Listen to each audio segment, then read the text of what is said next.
Assalamualaikum warahmatullahi wabarakatuh. Apa kabar sobat sekalian? Jumpa lagi di channel Rahmat Rumuni. Kali ini kita akan membahas berita hangat dan masih hangat diperbincangkan, yaitu tentang jelang reshuffle yang akan dilakukan oleh Jokowi ya. Jadi beberapa waktu lalu memang terkesan akan diundur dan kemungkinan akan dilakukan sekarang.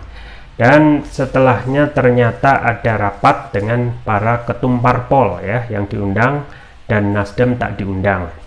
Nah, ini merupakan kode keras ya. Jadi yang diundang itu yaitu KIB, yaitu Golkar, PAN, dan P3, dan juga KIR ya, Gerindra dan PKB. Nah, apa gitu ya? Apa maksud di balik itu?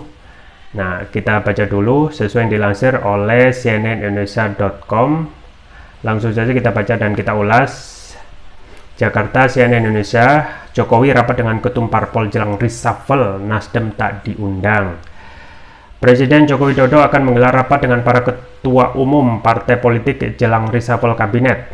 Pertemuan akan digelar di sela-sela silaturahmi Ramadan bersama Presiden RI di kantor DPP PAN Jakarta. Rapat akan digelar tertutup setelah sholat duhur. Nanti Pak Presiden sama Pak Ketum Parpol akan pindah ruangan di atas, di lantai 3 akan ada pembicaraan di situ. Kata Wakil Ketua Umum PAN Yandri Susanto di kantor DPP PAN Jakarta Minggu. Yandri berkata sejumlah ketua umum parpol koalisi dipastikan hadir. Beberapa di antaranya Ketua Umum Partai Golkar Erlangga Hartarto, Ketua Umum Prabowo Subianto, Ketua Umum PAN Zulkifli Hasan, Ketua Umum PKB Mohaimin Iskandar, dan Ketua Umum P3 Mardiono. Ketua Umum PDIP Megawati Soekarno Putri kemungkinan akan diwakilkan karena sedang di Jepang. Sementara itu, PAN tak mengundang Ketua Umum Partai Nasdem Surya Paloh. Alasannya mungkin teman-teman sudah tahu kali ya, ucap Yandri saat ditanya alasan tak mengundang Nasdem, PKS, dan Demokrat. Pertimbangannya itu kan ini pertemuan yang dirancang oleh beberapa ketum parpol, tentu atas restu Pak Presiden kan, itu yang diundang, Ibu Yandri. Sebelumnya Jokowi memberi sinyal akan reshuffle kabinet. Dia berkata akan ada pelantikan Menteri Pemuda dan Olahraga Menpora pengganti Zainuddin Amali pekan depan. Minggu depan nanti nama yang akan dilantik minggu depan, ucap Jokowi di kawasan ekonomi khusus Lido Bogor Jumat.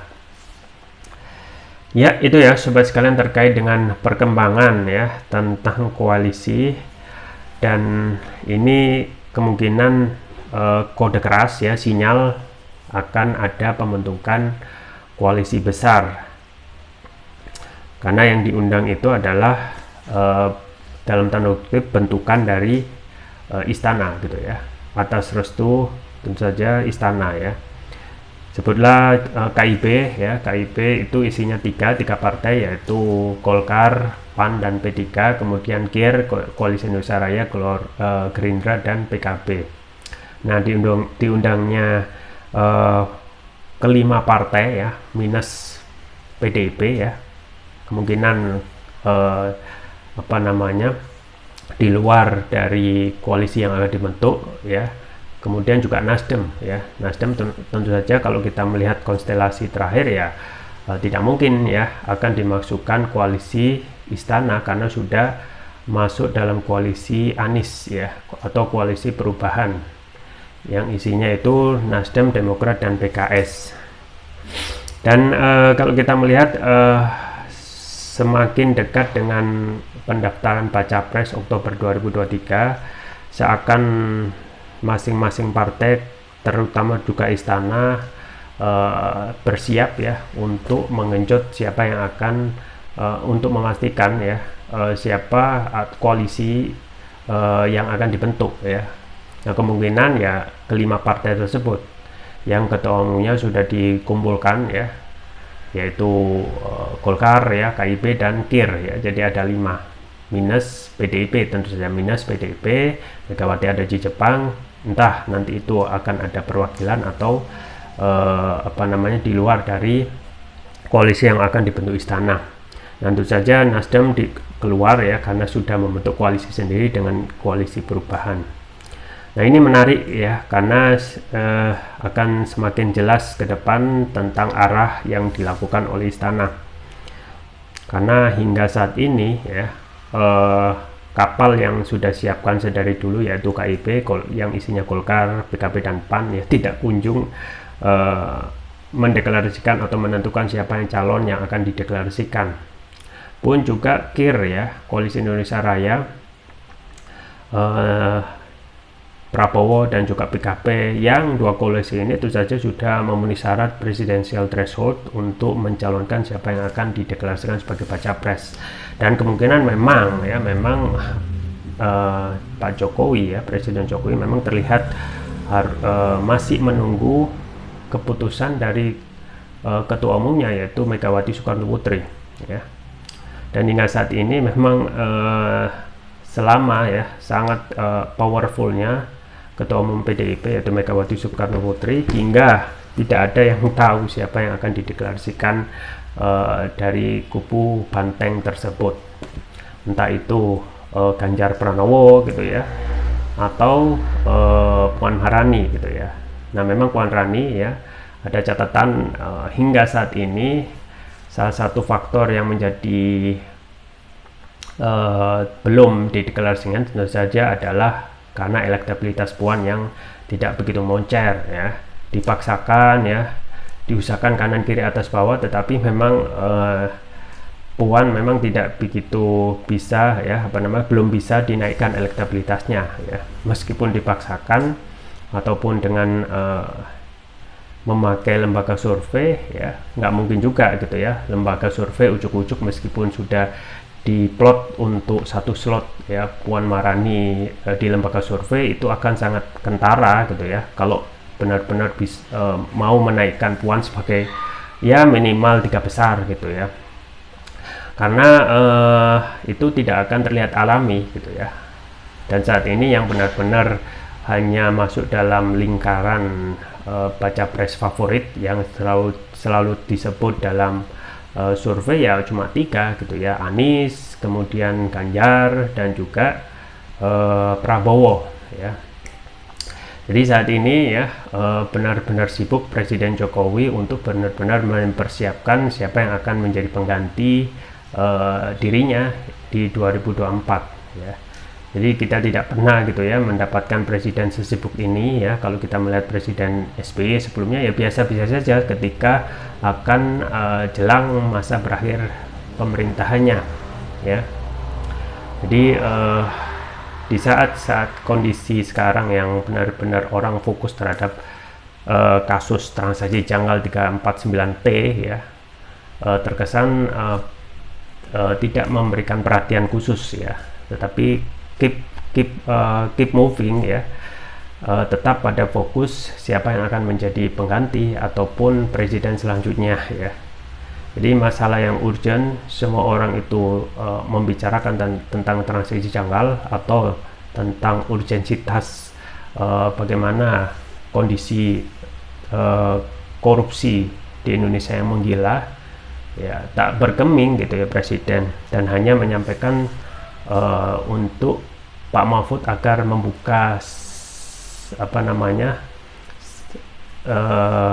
seterang benderang gitu, ya, tapi tidak ada hal yang niatannya lebih dalam gitu, ya, untuk benar-benar mengusut saat ini terkait masalah yang sebenarnya sangat lebih urgent daripada mengendorse atau mempersiapkan calon pengganti presiden. Nah, saat ini memang sudah ada kejelasan gitu, ya, semakin dekat dengan masa tahapan pendaftaran baca pres, semakin jelas siapa yang akan dicalonkan, siapa yang akan ditendang, ya, dicalonkan. Tentu saja ini kembali lagi, ya, meskipun sudah ada rapat yang dilakukan dengan mengumpulkan 5 ketum parpol, ya, tetapi memang tidak bisa melewati, kondisi PDIP, ya, yang sangat powerful, ya. Ini bisa dilihat hingga saat ini, ya, meskipun KIP berkuasa ataupun mempunyai golden ticket, terutama juga KIR, ya, Koalisi Indonesia Raya itu juga sudah mempunyai tiket untuk mendeklarasikan baca pres. Hingga saat ini belum ada kepastian siapa yang akan dideklarasikan, ya, terkesan memang sangat berhati-hati dan tidak mungkin melangkahi ya keputusan dari Megawati gitu ya. Dan ini memang kembali lagi gitu ya, meskipun sudah ada rapat ya sana sini mengumpulkan partai politik, tetapi kembali lagi bahwasanya keputusan itu ya dilihat dulu ya. Keputusan itu menunggu keputusan dari Ketua Umum Partai PDIP yaitu Megawati Soekarno Putri.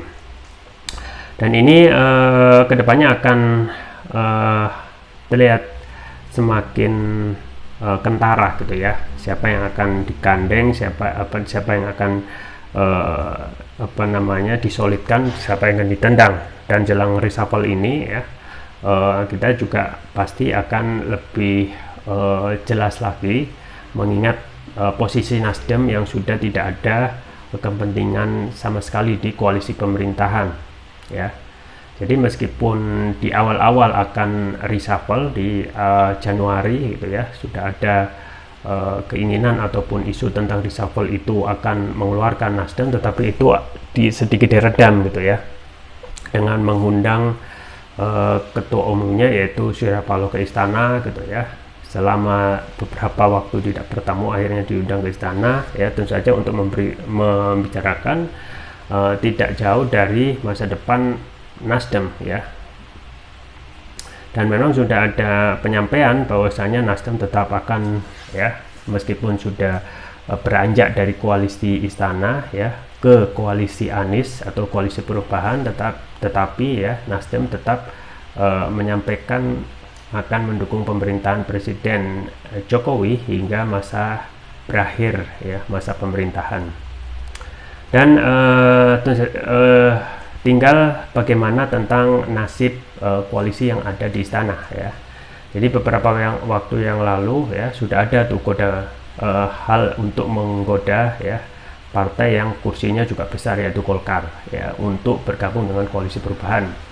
Jadi Golkar melalui ketua umumnya yaitu Erlangga Hartarto sudah diundang oleh koalisi perubahan untuk membicarakan ya peluang untuk gabung dengan koalisi perubahan ya, dalam rangka untuk tentu saja memperbesar koalisi tersebut ya.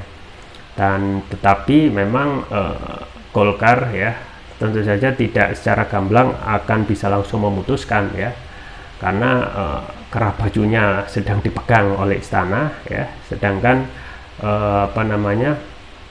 meskipun sudah akan masa berakhir, tetapi memang Golkar masih terlihat gamang ya, apakah tetap akan mengikuti derap istana gitu ya, atau lebih bertindak rasional ya untuk menentukan masa depan ya, karena masa pemerintahan Presiden Jokowi ini akan segera berakhir, dan yang lebih ada dan juga harus bisa menentukan masa depan Golkar ya. Jadi Golkar sudah digoyah ya dengan diundangnya ketua umumnya pada saat buka bersama, dan itu tentu saja sudah menjadi sinyal awal ya untuk penjajakan Golkar. Bisa jadi gitu ya, bisa jadi keputusan untuk keluar dari koalisi bisa saja terjadi ya, dan bergabung dengan koalisi perubahan untuk memperkuat koalisi. Dan memang ini kalau kita melihat secara Golkar ya, dengan adanya posisi Anies sekarang yang terlihat lebih kuat ya, Golkar pasti juga akan memikirkan hal tersebut ya, karena sejarah Golkar selalu gabung dengan kekuasaan gitu ya. Nah kalau sekarang misalnya kekuasaan yang digadang-gadang oleh istana itu belum ada kejelasan ya, tentu saja secara rasional Golkar pasti ya dengan suara yang besar itu pasti akan lebih condong ya, ada ya potensi untuk condong mendukung ya ataupun bergabung dengan koalisi perubahan. Nah kedepannya ini panas gitu ya, apakah Golkar yang sudah ada penjajakan oleh Surya Paloh itu tetap pada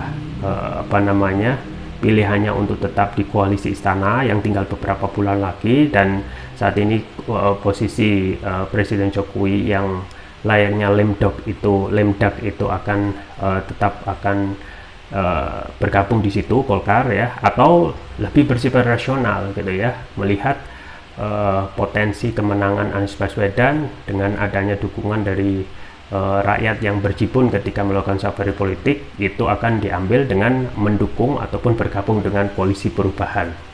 Ya, kita tunggu saja ke depan tentang potensi koalisi istana, apakah benar-benar solid dengan diundangnya ini ya, apakah kedepannya tiap-tiap partai juga akan ada peluang untuk keluar dari koalisi ya, seperti misalnya Golkar yang sudah diundang dan sudah didekati oleh Nasdem.